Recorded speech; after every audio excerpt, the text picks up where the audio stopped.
What's going on, everybody? Welcome back to another very late night in the Brew-Lab.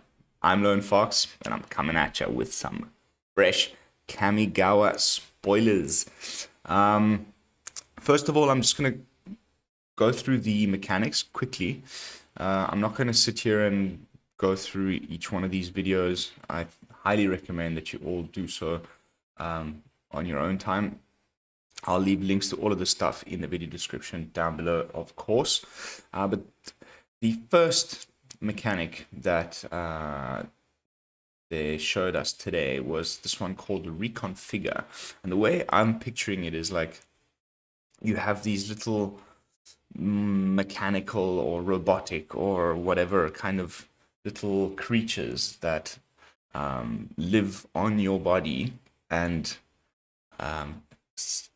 somehow provide you with some additional whatever perk.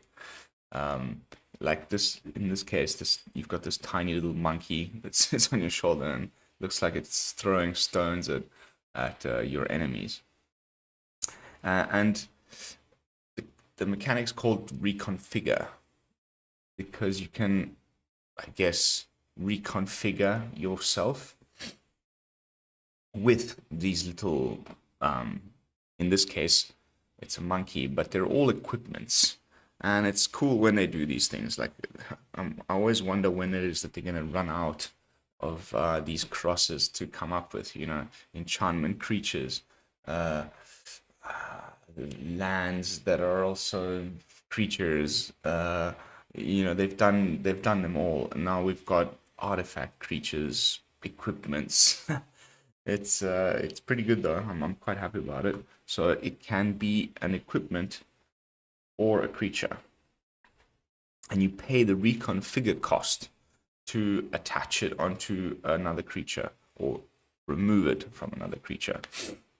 In this case, the reconfigure cost is 2. It's kind of like an equip cost. The only difference is, from what I can understand, the fact that you can do it at sorcery speed means that you could, for example, remove it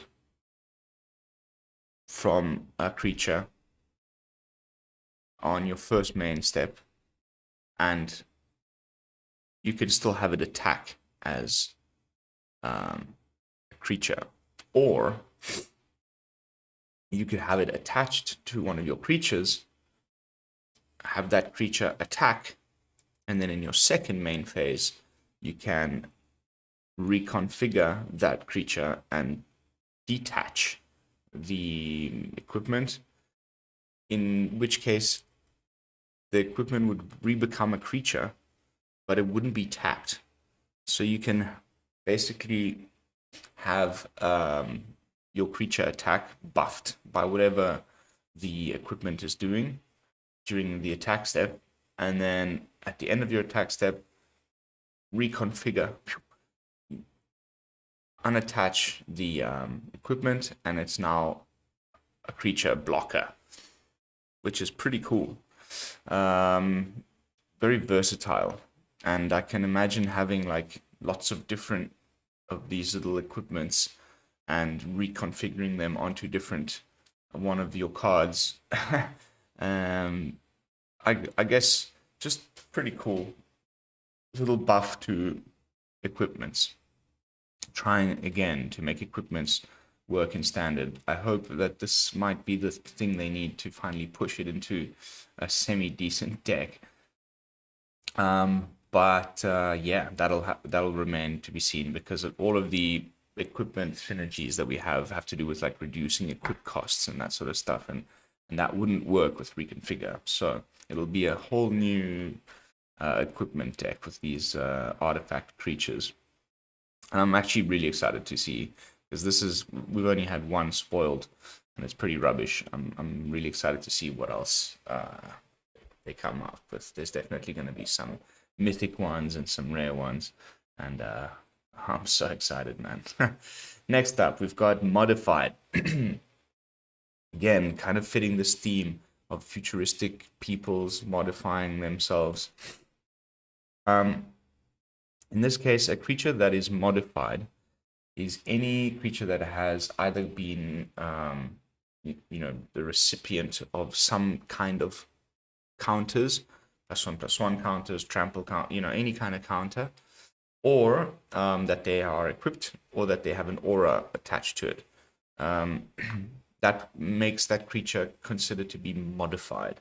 And then that means certain things will happen. In this case, they've shown us Aki, the Ember Keeper. It says that whenever a non-token modified creature you control dies, so if one of your non-tokens that either has a aura, an equipment attached to it, or has some sort of a counter on it, dies, then you get a 1/1 colorless spirit creature token. Blah, blah, blah, blah. Pretty weak effect in this case, but pretty cool. I think they showed us a different one here. No, they didn't. Yeah, they used this Aki Ember Keeper in the example, but there was a better one in the. Oh, here we go. In the main video, which I hope you all watched. Lethal Exploit. Target creature gets -2/-2 until end of turn. It gets an additional -1/-1 until end of turn for each modified creature you control as you cast a spell. So pretty sweet. Like it's gonna I like the way they can change things so dramatically with one set.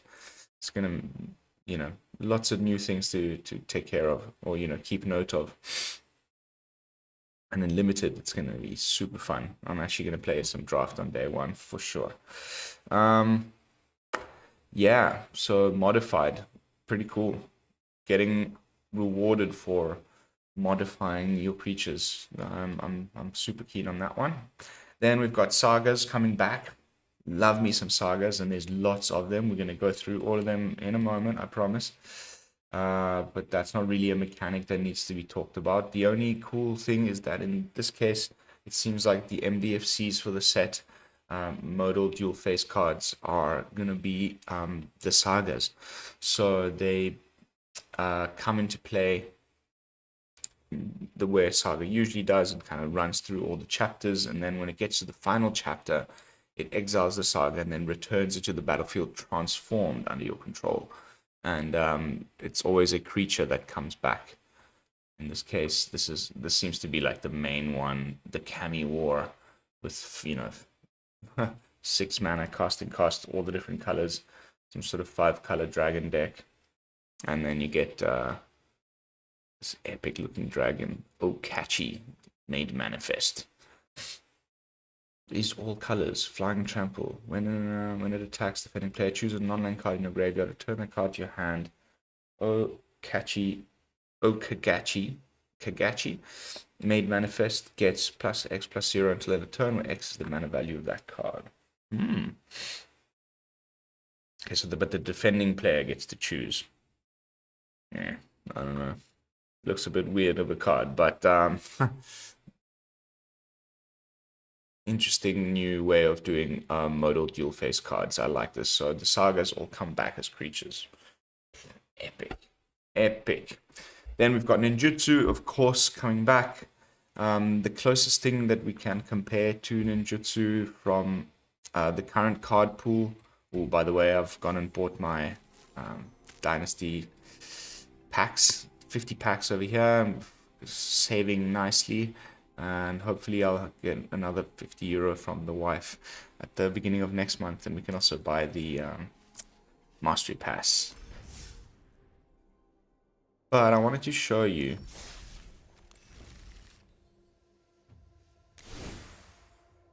I cannot for the life of me remember this guy's name. Boopity boppity boopity. Zareth-san.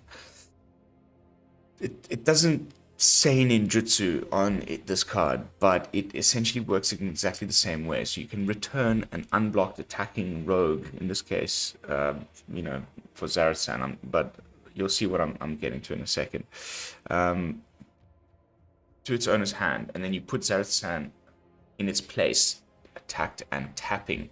So ninjutsu does the exact same thing. So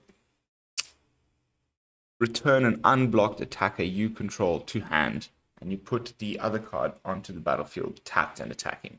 And you pay the ninjutsu cost instead of its casting cost to do that. And this is going to be freaking epic. Like, I really like the focus on the combat step. You know, you never know which ninja is oh gosh, goodness, I don't want to block any of these things because I might die. You know, the creature that I have as a blocker might die. I don't want to take the trade, but every time that you do that, this time you're going to have to also think of like, holy crap, what's coming from his hand? And it's going to get, you know, it's going to replace one of these attackers. And that's amazing, of course, for then, you know, returning things that have good ETB triggers. So then you can recast them again. Oh my goodness, it's going to be so much fun. I've never played with KAMIGAWA, the first one, so this is my first real time playing with ninjutsu as a mechanic, and I'm really looking forward to it. And then, last but not least, we've got a mechanical channel, and basically it's an ability that will appear on a variety of permanents in the set. Permanents are great, but sometimes you need more immediate impact. Each channel ability allows you to discard the card with the ability from your hand for an effect, which is really cool because channel cannot be counted. So, you know, in this case, channel, pay 3, discard Greater Tanuki, search your library for a basic land card, put it into the battlefield, tapped, then shuffle. That's essentially like casting a, you know, 3 mana search your library for a land card type of a spell, but you're not actually casting it. You're just discarding Greater Tanuki and you get the effect. And there's lots of these that we'll get to in the spoilers, but this is going to be very, very interesting. It's also a returning mechanic from what I gather, and it was busted already with first KAMIGAWA.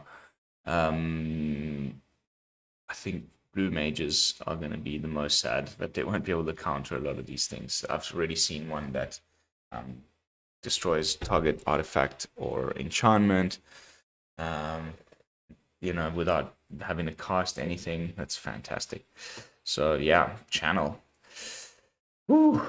So those are the three major mechanics that are new. Recon Figure. Modified. Sagas coming back as creatures is epic. Ninjutsu is an old one coming back, and channel is an old one coming back. All right, let's jump into some spoilers. There's lots of them, so I'm just going to get right into it. As you can see on Mythic Spoiler, they've laid them out this way, which I quite like. We can see both sides of the MDFCs without having to click on them, which is why I've opted for this, but also magicspoiler.com does a really great job. They lay it out quite nicely. I'm going to put links to both of these in the video description. So first one, we've got Life of Toshiro Umazawa. So the first 2 chapters, choose one. Target creature gets +2/+2 until end of turn. Target creature gets -1/-1 until end of turn. You gain 2 life. So on both chapter 1 and chapter 2, you can choose one of these 3. That's quite nice. That's 4 life total if you want, or buffing a creature, you know, the opponent's got no blockers down, that's an additional 4 damage coming through, or, you know, maybe even killing a small creature that has less than 1 or less. I guess you can't have less, but 1 toughness. You could kill that, which is pretty nice as well. And then right at the end, it gets exiled and returns to the battlefield transformed as Memory of Toshiro.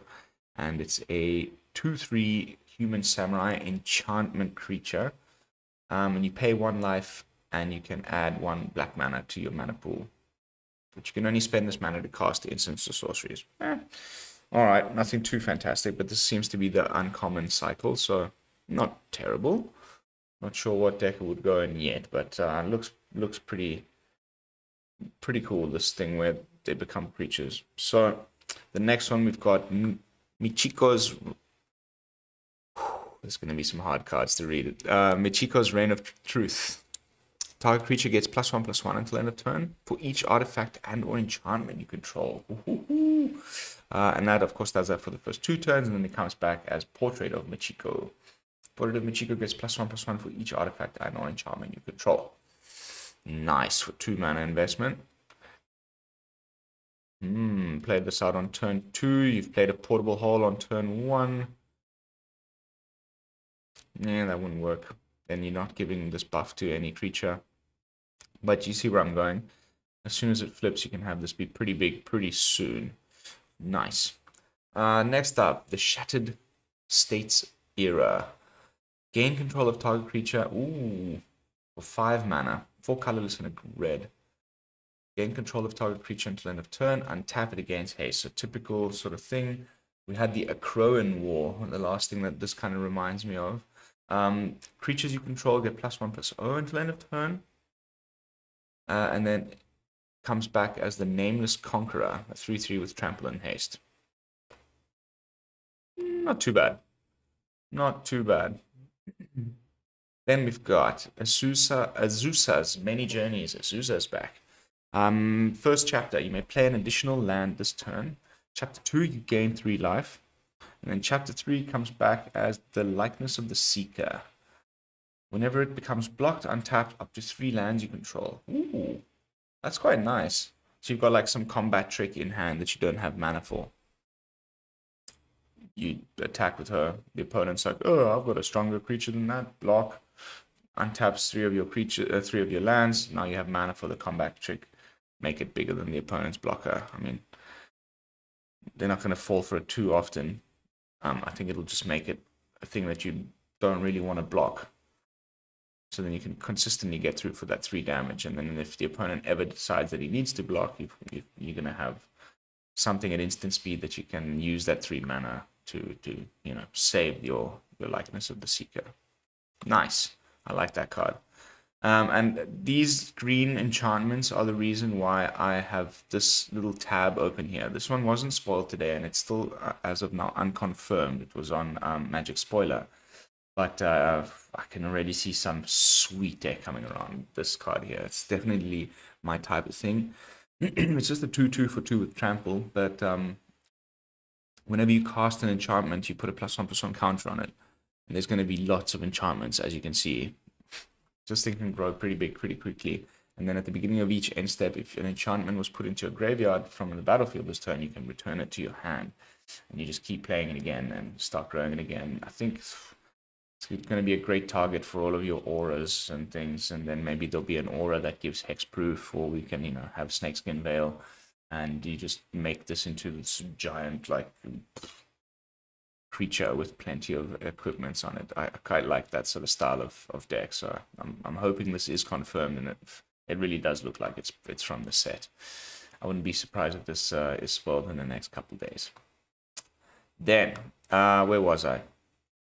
Boseiju reaches skywards. Sick, man. This is going to be so fun. Search your library for up to 2 basic forest cards, reveal them, put them into your hand, and shuffle.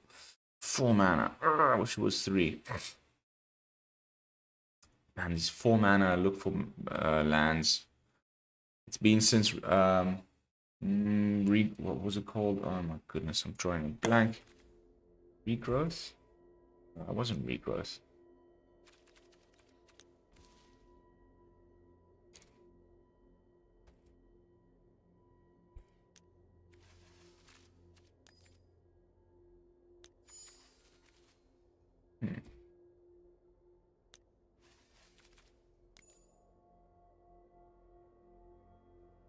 Sorry, guys. When I get stuck into one of these things, I have to cultivate. Cultivate. How could I have forgotten this card name? Cultivate. It's not a cultivate. 3 mana. Look for 2 basics. Put 1 into your hand. Put 1 into the battlefield. This thing was ridiculous. But since then, they've just given us these like 4 mana things. So you get to ramp, but on turn 4 it's always a little bit late. But anyway, let's see how it works out. Search your library for 2 basics, reveal them, put them into your hand, and shuffle. Then you put the following turn, you put one target land from your graveyard on top of your library. Okay. Then it comes back as Branch of Boseiju. It is 0/0 with reach, and it gets +1/+1 for each land you control. Ooh, okay. Cool. Cool. Landfall deck, you know, Druid class deck. Might be interesting. Then, next up, we've got the rare one, finally. The Dragon Kami Reborn. 3 mana. You gain 2 life. Look at the top 3 cards of your library. Exile one of them face down with a hatching counter on it. Then put a rest on the bottom of your library in any order. You do that for 2. You do that twice, if I understood this correctly. Or they both trigger at the same time. Yeah, I think you step... Okay. So step 1 and step 2 trigger at the same... So you don't get to choose one on 2 turns. I'm assuming this just happens at once. Let's see how it ends up playing out. I have a feeling that that's why this line is separating here. And they're kind of grouped together. It's not that you get one trigger, this happens. Second trigger, this happens again. But maybe it is like that. Let's see. But then it comes back as the Dragon Kami's Egg. Whenever Dragon Kami's Egg or dragon you control dies, you may cast a creature spell from among cards you own in exile with a hatching counter on them without paying its mana cost. Interesting. And all of the big dragons that we saw down here in the leaks have these die triggers as well. Sort of like maybe some sort of Sultai sacrifice your dragons deck or something. Wow, looks interesting. Next up, we've got the white common Era of Enlightenment. Scry 2, gain 2 life, comes back as a 2/2 with first strike. Epic little card, especially in limited. Sweet little card. We got the blue one for the modern age. Okay, so there's various ages and eras. Draw a card, then discard a card. Exile the Saga, and it comes back as the Vector Glider. A 2/3 with flying. Nice. These little common ones are simple and effective. I like them. Teachings of the Kirin, another rare in green. Mill 3 cards. Create a 1/1 colorless spirit creature token. These spirits going into green is looking very nice. Then you put a +1/+1 counter on target creature you control. And then it comes back as the Kirin Touched Orochi, which is a Snake Monk 1/1. And whenever it attacks, you choose one. You exile target card from a graveyard. When you do, create a 1/1 colorless spirit creature token. Or you exile a non-creature card from a graveyard, and when you do, you put a +1/+1 counter on target creature you control. Nice, you can grow it or another creature. Nice, very nice. I like. Wow, lots of sagas so far. Here we've got another card, one of the cards with channel, one of the ones I was talking about when we were over here talking about the mechanics. Boseiju Who Endures. This is fantastic. You know how you always sacrifice like 2 slots in your deck building, almost always, to some way of dealing with artifacts and enchantments, sometimes more depending on how many artifacts and enchantments are in a format. Right now, a lot of people are running, you know, I'm trying to think of a good example. The Outland Liberator in green. Or there's that cleric that you play and you can either destroy artifact or enchantment or exile the graveyard or gain 3 life or whatever. That sort of thing. It requires a full-on, you know, slot in your deck.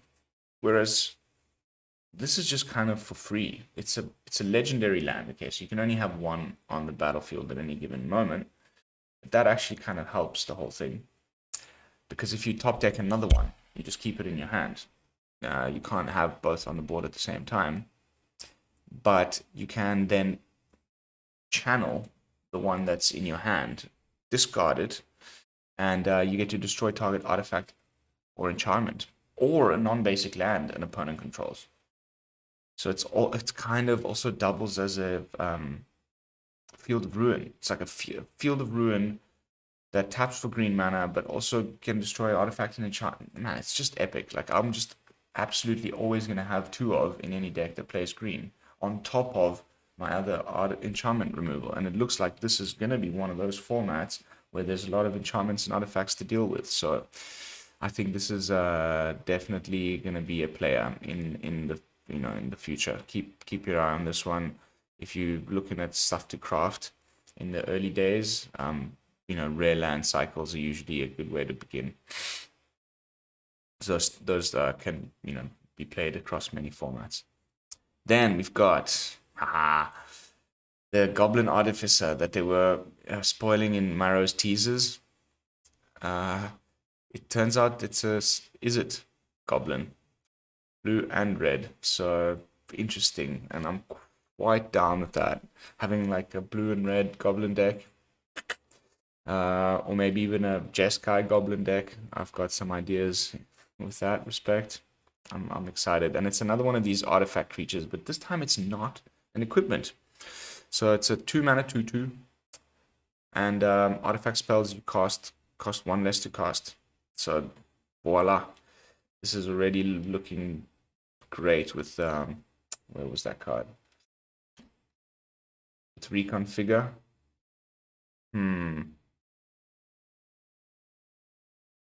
I wonder if the Goblin deck is going to be where these equipment creature things end up. Next up, we've got the Rat Ninja.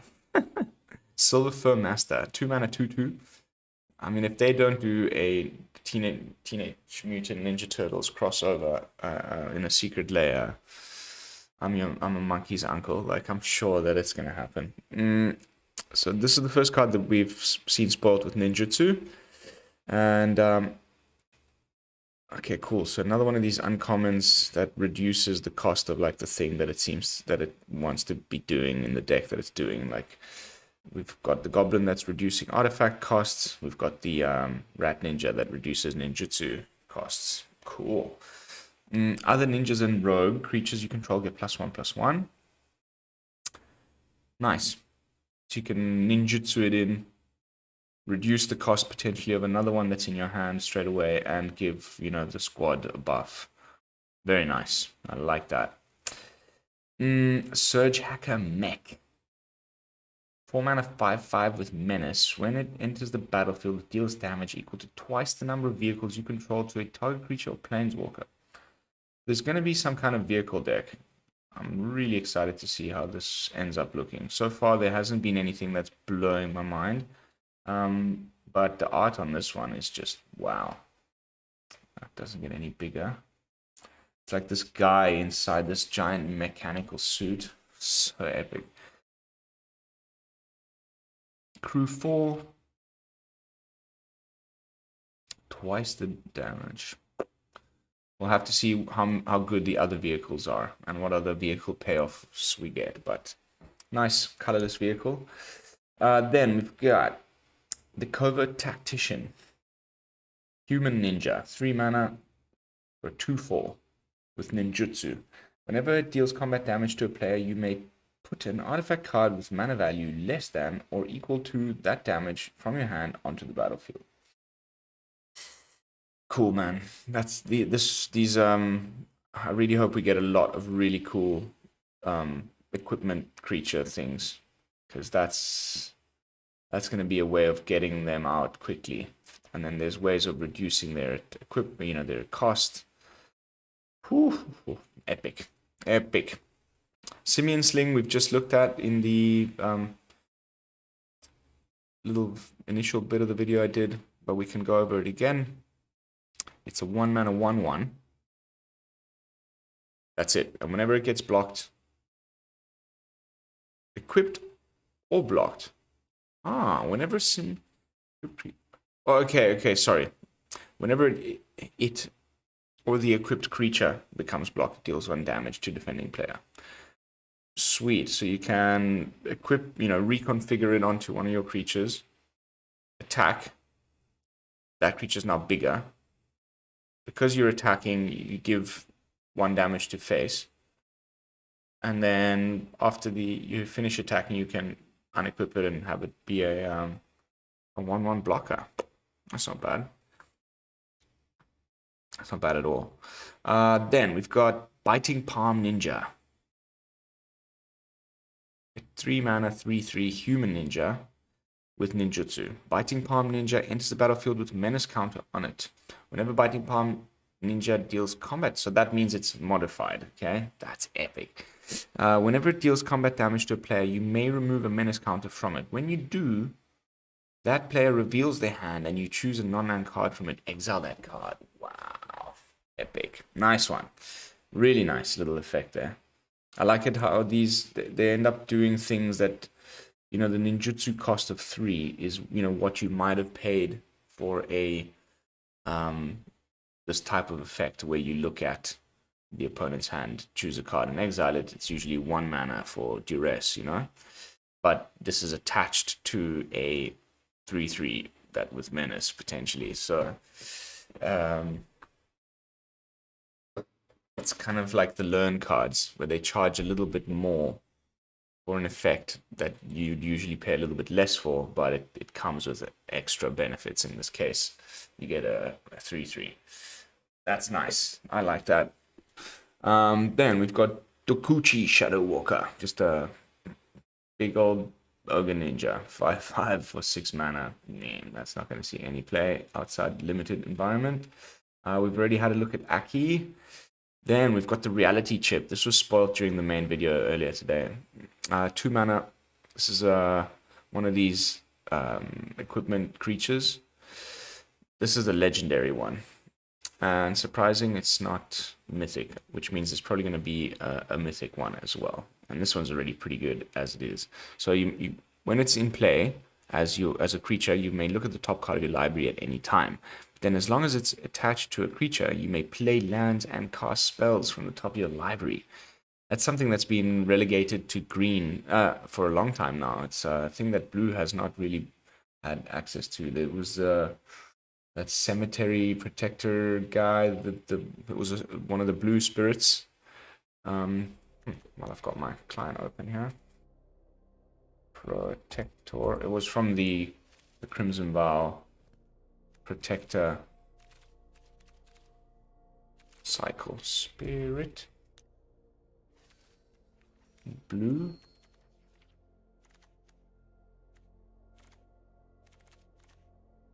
Where is it?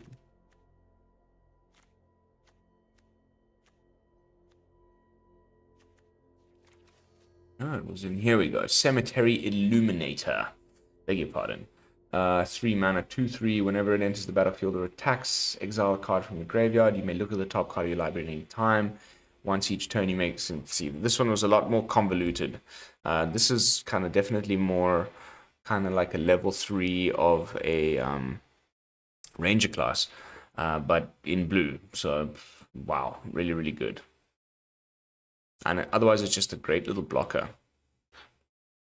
This is a great turn 2 play in some sort of blue deck that I'm not sure what it will look like yet, but really liking this card. Then we've got the Zhukai Naturalist. Looks like to be the Selesnya Signpost uncommon.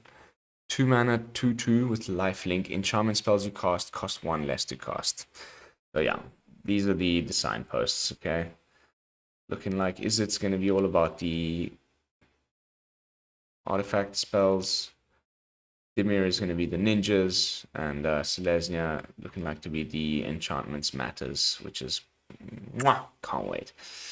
Can't wait. Then we've got a Greater Tanuki. 6 mana, 6/5 with trample that has channel. You can pay 3 mana, discard it, and search your library for a basic land card. Put it in the battlefield, tap, then shuffle. Nice. Then we've got the Unstoppable Ogre. When it enters the battlefield, target creature can't block this turn. Cool. Cool. Probably won't see play outside of limited. These are all draft chaff, but still nice. Ancestral Katana.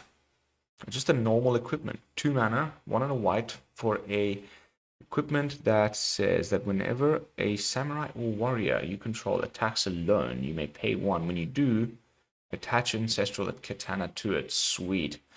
That's like a reduced equip cost. Equip creature gets +2/+1. Nice. Imperial Subduer. 3 mana, 2/3/2. Whenever a samurai or warrior you control attacks alone, tap target creature you don't control. Okay, cool. So it looks like these samurais or warriors from the set have this thing where they're attacking alone. Interesting. We'll have to see what more support that sort of little mini mechanic gets. Next up, Secluded Courtyard. As it enters the battlefield, you choose a creature type. Cool.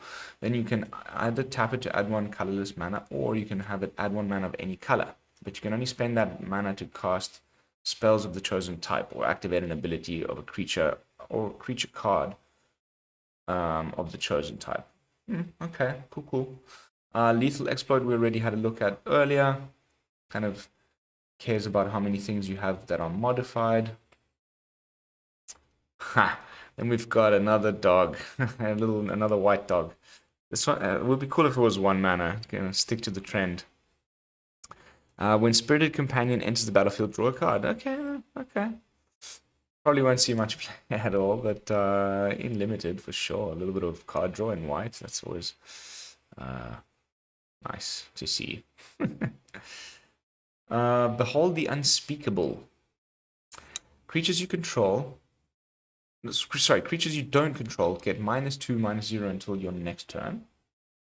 Then if you have 1 or fewer cards in hand, draw 4 cards. Otherwise, scry 2, then draw 2 cards. Nice. And then it comes back as Vision of the Unspeakable. A flying Frampler with +1/+1 for each card in your hand. Interesting. Wizard class. That sort of thing. What's his name? Mordenkainen. Interesting. Might be a bit expensive though at 5. But it is at the point in the game where this type of thing matters, where you have fewer cards. Kind of pretty decent restocker, actually.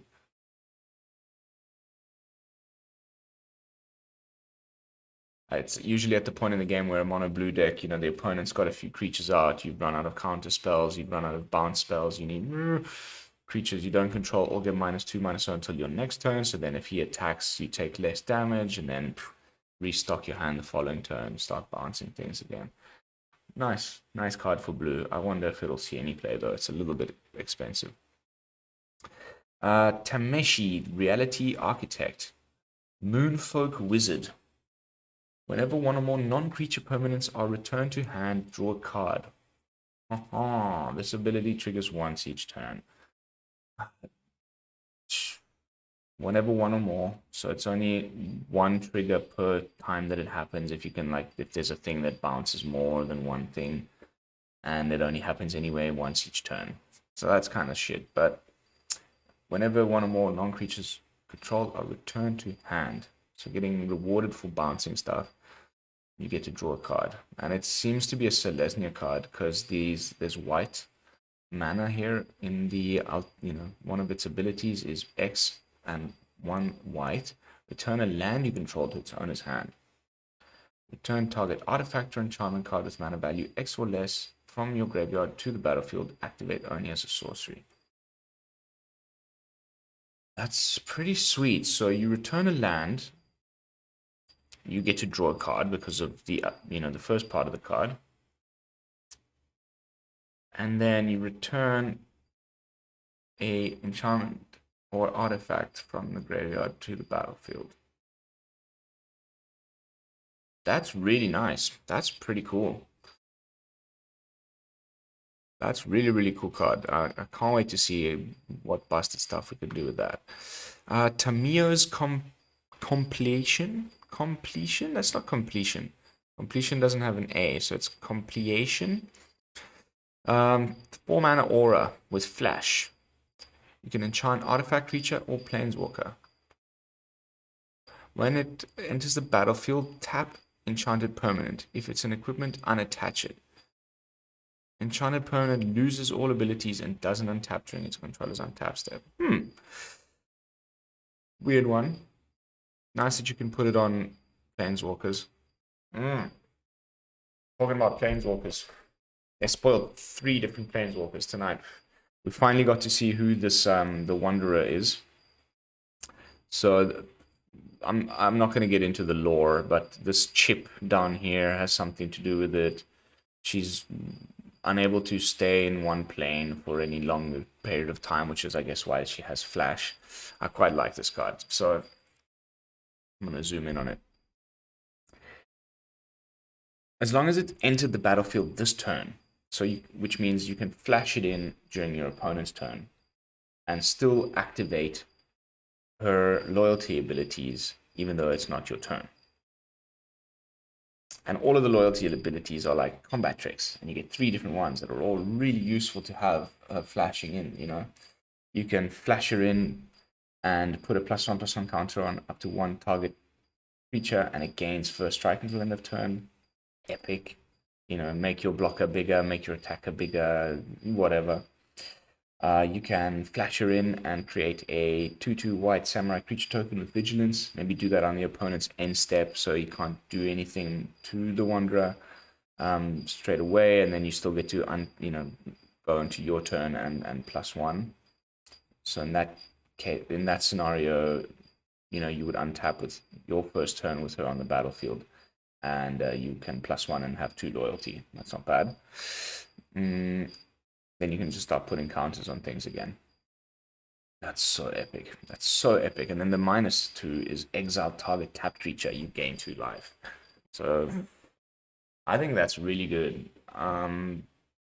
4 mana is a lot at the point at which you would want to be doing this type of thing. You know, it's the type of card, like we've had a few of them with flash that come in and save your creature from a sweeper or removal or something. In this case, it's more combat tricks.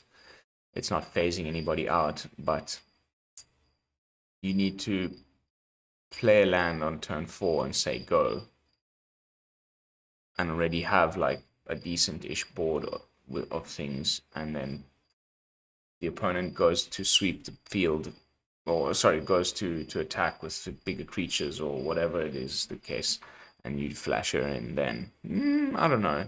The play patterns we'll have to see once you play with the card. It's always difficult to tell just from looking at a card, but it just seems like that's a weird thing that you'd want to be doing on turn 4, but who knows. And anyway, you can just top deck this later in the game when you've got plenty of mana, and then flashing her in is fine. And I just like all 3 of the things that it can do. So just really, really interesting new card. A Planeswalker with flash. I don't think we've had that yet. Then we've got Tezrit, the Betrayer of Flesh. Another 4 mana, 4 loyalty Planeswalker, and this time the first activated ability of an artifact you activate each turn costs 2 less to activate. So gonna really help with all of this equipping and unequipping and configuring and reconfiguring, because these are artifacts. Okay, so that's gonna cost now only 1 blue the first time, and there's other things that reduce that cost, you know, like here this is the casting cost, but I've seen other cards that there's going to be a lot of this artifacts matters decks with these little equipments. I can't wait to test them out. It's looking like blue, but where else could we fit Tezrit? What else does it do? You can draw 2 cards and discard 2 cards unless you discard an artifact card. Then you can -2 target artifacts become an artifact creature. If it isn't a vehicle, it has base power and toughness 4. Wow. Also, that first abilities of artifacts you activate each turn cost 2 less to activate. I'm already thinking of the Form Engine. One of my favorite Jan cards. Man, a good artifact deck. Man, Forsaken Monuments just been dying to be played with in standard. It finally might like come and have some time in the sun. And then the final -6, you get an emblem with whenever an artifact you control becomes tapped, draw a card. Wow, epic. Epic Planeswalker. Cannot wait to play with this one as well. It's rare for me to be so excited about a blue Planeswalker, but it's not doing usual blue stuff. It's all about artifacts, and I'm all for that. Then, as if blue needed another bastard giant creature, but at the same cost as the Hullbreaker Horror. I'm hoping that this, replaces it. Even though it's super obnoxious, it's not as bad as Hullbreaker Horror. So what does Jin Gitaxias, the Progress Tyrant, legendary Phyrexian Praetor, do? Well, first of all, it's a 5/5. But whenever you cast an artifact, instant, or sorcery spell, copy that spell. You may choose new targets for the copy. This ability triggers only once each turn. Then once it's in play, whenever an opponent casts an artifact, instant, or sorcery spell, you counter that spell. So you're going to need 2 spells to get rid of this guy. It just counters it for free. It doesn't have to do anything. It just sits there. Target it, or anything, even a sweeper, anything that you cast.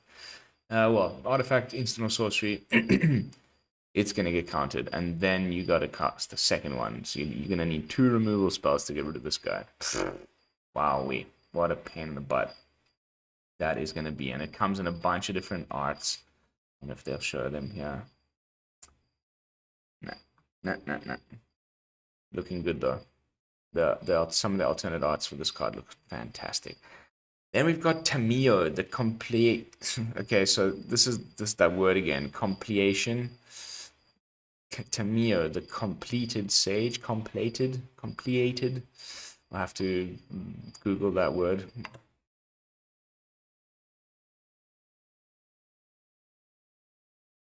Doesn't exist.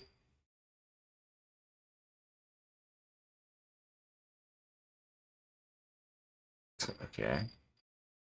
The password of the complete. What does complete mean? Okay. Okay, that makes sense. So she has wide-ranging skills and proficiencies. That makes sense. So it's got this Phyrexian mana in it, which means you can pay life to cast it. So you can either pay 5 mana, 2 colorless, 1 green, or 2 green and 2 blue. Oh, sorry, 2 green and 1 blue, or 2 blue and 1 green. And or you can pay 4 mana, 2 colorless, 1 green, 1 blue, and 2 life, and bring her down a turn early. But if you do that, then she comes into play with 2 fewer loyalty. So she'll come into play with 3 loyalty, 1 turn earlier. I don't know if that trade-off is going to be worthwhile every time, but interesting. My first card on Arena that has this type of mana symbol. So you'll have to forgive me if I make a few mistakes, but this is going to be a powerhouse in some kind of Bant Walker's deck. I can already imagine it like alongside the Grandmaster of Flowers, because it does a very similar thing with the +1. It kind of just keeps one of the opponent's creatures completely tapped the whole time. The Grandmaster of Flowers just make it so that they can't attack, but you can imagine if you had both of them on the battlefield, you can shut down 2 of the opponent's creatures every turn. It's pretty sweet. So tap up to 1 target artifact or creature. It doesn't untap during its controller's next untap step. Then you can -X and exile target non-land permanent card with mana value X from your graveyard. You create a token that's a copy of that card. So sweet. So freaking sweet. And then -7, you create a Tamiyo's Notebook, which is a legendary colorless artifact token with spells you cast cost 2 less to cast, and tap, draw a card. I mean, it's going to be removable because it's just a legendary colorless artifact token, but it's a pretty sweet little one to get. It just makes it, draw a card, makes things cost less. I really like that Planeswalker. I cannot wait. By the way, a lot of people have been saying February 12th, even myself, February 12th. it turns out that it's actually on February 10th that this is going to be available on Arena. It's over here, I think. No? Oh, here. MTG Arena and MTGO launch February 10th, not February 12th. So, how many days we got? 2 weeks. Little under 2 weeks. 13 days. Woohoo! Next up, Mirror Box. This is one of the ones from Marrow's teasers as well. We were wondering where this text would be stapled onto. It's an artifact. So get your artifact removal ready. The legend rule doesn't apply to permanents you control. Each legendary creature you control gets +1/+1, and each non-token creature you control gets +1/+1 for each other creature you control with the same name as that creature. Wow, this is going to go great. Like, the first thing that I thought of was the Bard class deck with all the legends. Epic. Epic. The jank potential for this card is just next level. I can also imagine some stuff with Orvar. The jank potential is limitless with this one. Oh my goodness. Cannot wait to see what Mono Black Magic does with this as well. Then we've got Soldador de Sucata. So this is in Portuguese. We're going to have to click on the Scrap Wielder or Scrap Welder, another goblin. Sacrifice an artifact with mana value X. Return target artifact card with mana value less than X from your graveyard to the battlefield. It gains haste until end of turn. Cool. Nice way to bring back our little monkey guy. What was his name? The monkey ballista. I wonder if goblins are going to get good now. I'm really excited to see if there's a good, like, maybe Is It Goblins deck that's going to appear out of these cards over the next coming days. Next up, we've got Invoke Despair. 1 colorless and 4 black for a sorcery. Target opponent sacrifices a creature. If they can't, they lose 2 life and you draw a card. Then repeat this process for an enchantment and a planeswalker. Nice. Nice. Very nice. Bit expensive, but cool. Definitely going to be invoking some despair. So if the opponent doesn't have a creature, nothing on the battlefield, then you basically, they're taking 6 damage and you're drawing 3 cards. If I've read this correctly. If they do have stuff on the battlefield, then they sacrifice that stuff. So it's like win-win. Either you're getting a 3-for-1, or you're gaining 6 life and drawing 3 cards and they're losing 6 life. That's really nice. 1, 2, 3, 4, 5 mana. I think that's really, really good. That's kind of really freaking good. Next up, Aki Warpaint. 1 mana aura. Enchant artifact or creature. You can enchant artifacts. Okay, so this is kind of like those runes, remember? Where we could put a rune on your equipment. Now we're going to have these equipments that are creatures that can be enchanted. As long as enchanted permanent is a creature, it gets +2/+0. So, okay, it sucks that it doesn't give it its buff while it's an equipment. But still. I like that it's like you're like painting your mod or your armor suit. That's so cool. That's so cool. Flavor-wise, that's fantastic. The card's not amazing, but I like that we're going to have these auras that you can enchant artifacts with. Woo! Next up, we've got another card in what looks like Spanish. Legendary Land. Okay, so this is the land cycle of rares. So we've already seen the green one that kills or destroys artifacts or enchantments. This one, discard it, create two 2 1/1 colorless spirit creature tokens. They gain haste in the end of turn. This ability costs 1 less to activate for each legendary creature you control. Hey, not bad. Not bad. This is the capital city of this one of the tribes from this plane. It was all revealed in the first looks video. You should definitely go look at that. I'll again leave a description to all of this, link to all of the stuff in the description down below. But this looks like a nice one. Can cost as little as 1 as long as you've got a few legendaries in play, and then you get to make 2 1/1 colorless spirit creature tokens with haste instead of playing a land. That's pretty sweet. I like that. I think I'm going to really enjoy this cycle. I think they're going to be really powerful. Next up, and last but not least, Befriending the Moths. Target creature you control gets +1/+1 and gains flying until end of turn. And then it comes back as a 2/4 flyer. Nice, guys. Very nice. We've gotten through it. That's all that there is for today. I'm going to be doing these all the time whenever a new bunch of cards comes out. So stay tuned for that. Don't forget that every day spoilers come out from a bunch of different content creators, and if you want the full list of where that's coming from, you can find all of that on their website. But they sometimes get trickled out one at a time, and I'll do a bunch of spoilers and then refresh the website, and then a bunch of new ones appear at the top of the list here. That has not happened tonight, so I'm going to just leave it at that. But I'll keep checking and making a video like this every time that there's enough new cards, you know, for it to warrant a whole video.